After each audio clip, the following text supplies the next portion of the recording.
Welcome to the Sagebrush Trail. Stories of Western adventure from the frontier to the Yukon. I'm Mardell, reading The Virginian by Owen Wister.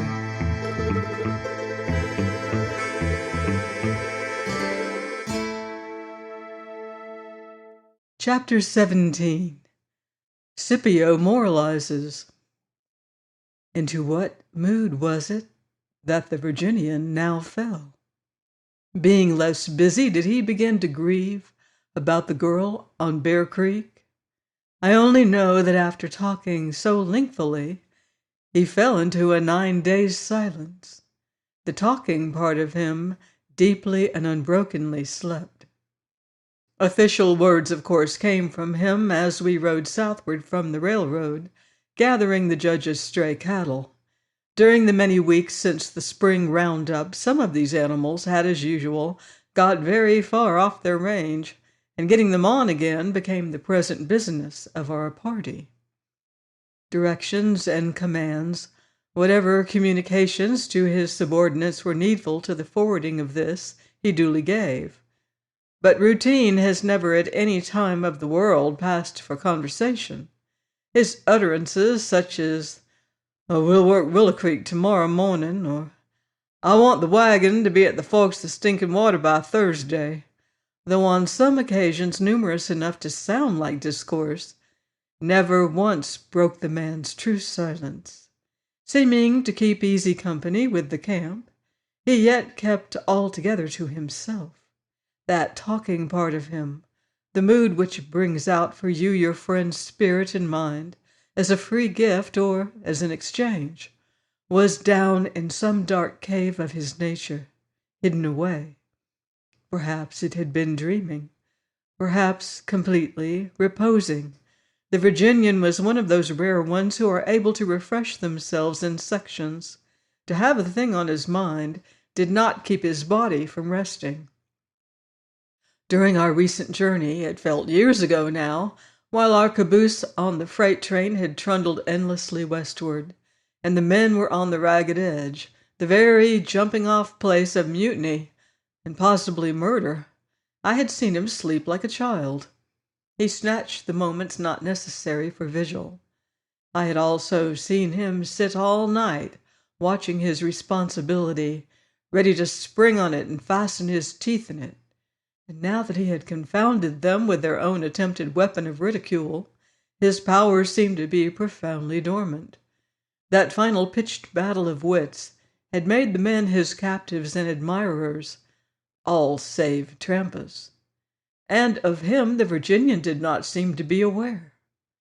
But Scipio Lemoyne would say to me now and then, "If I was Trampas, I'd pull my freight."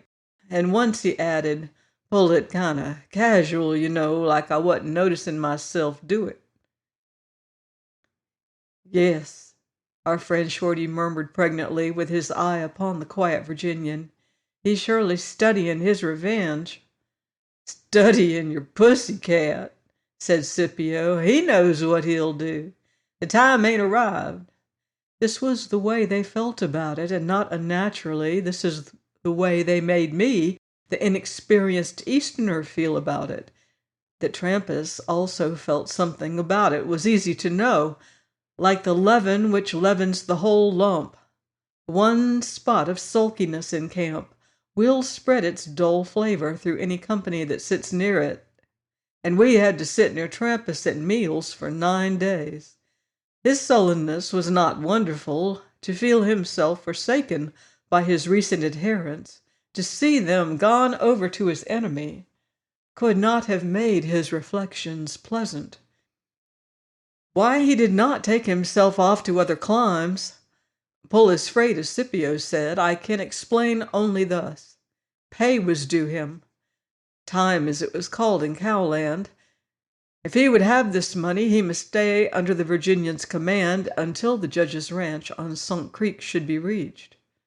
Meanwhile, each day's work added to the wages in store for him, and finally, once at Sunk Creek, it would be no more the Virginian who commanded him. It would be the real ranch foreman.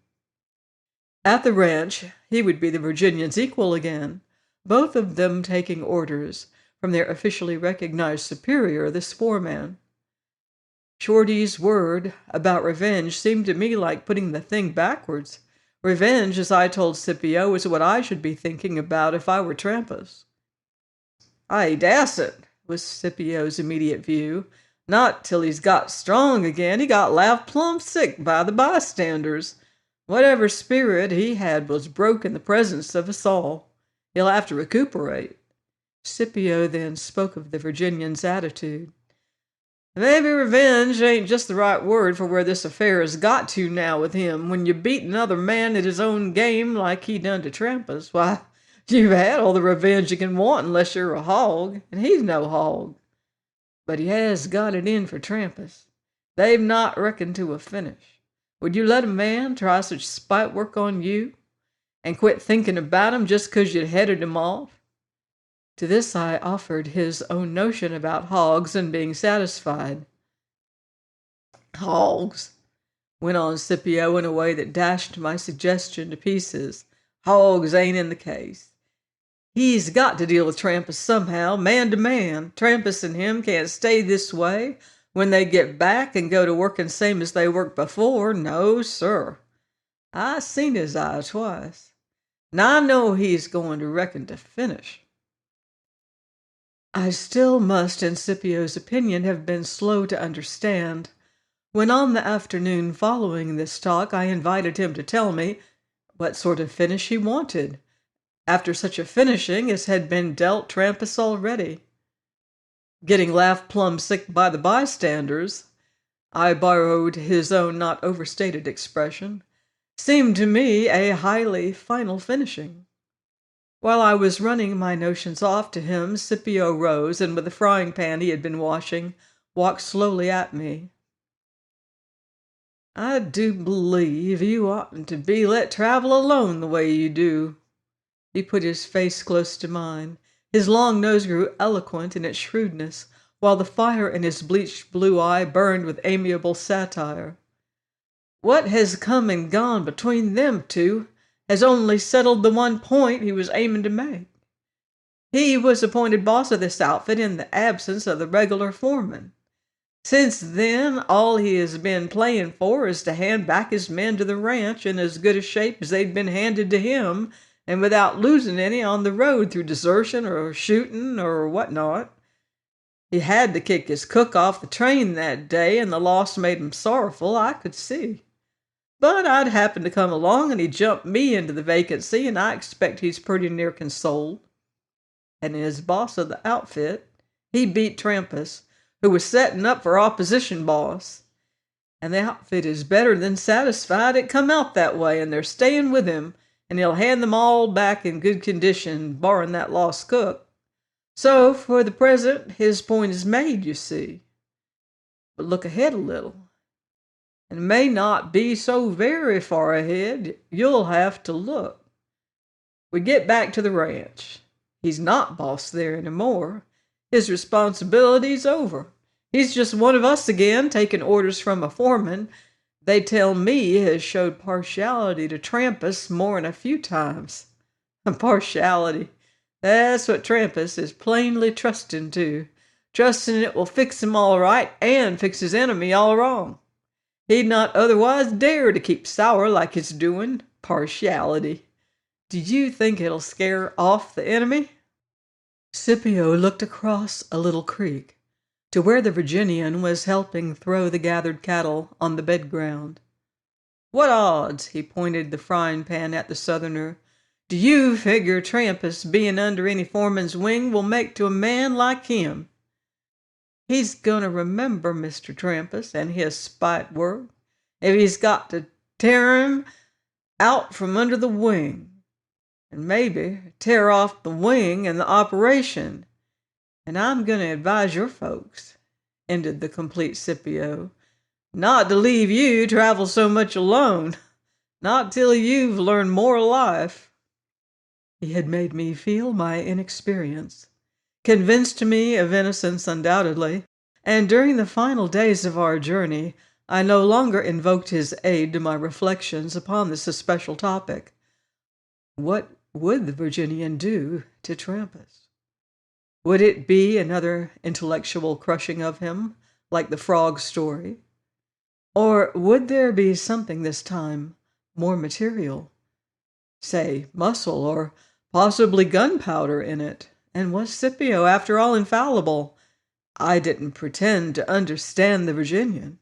After several years' knowledge of him, he remained utterly beyond me. Scipio's experience was not yet 3 weeks long. So I let him alone as to all this, discussing with him most other things, good and evil in the world, and being convinced of much further innocence, for Scipio's 20-odd years were indeed a library of life. I have never met a better heart, a shrewder wit, and looser morals, with yet a native sense of decency and duty somewhere hard and fast enshrined. But all the while I was wondering about the Virginian, eating with him, sleeping with him, only not so sound as he did, and riding beside him often for many hours. Experiments in conversation I did make, and failed. One day particularly, while after a sudden storm of hail had chilled the earth numb and white, like winter in 15 minutes, we sat drying and warming ourselves by a fire we built. I touched upon that theme of equality, on which I knew him to hold opinions as strong as mine. "Oh," he would reply, and certainly, when I asked him what it was in a man that made him a leader of men, he shook his head and puffed his pipe. So then, noticing how the sun had brought the earth in half an hour back from winter to summer again, I spoke of our American climate. It was a potent drug, I said, for millions to be swallowing every day. "Yes," said he, wiping the damp from his Winchester rifle.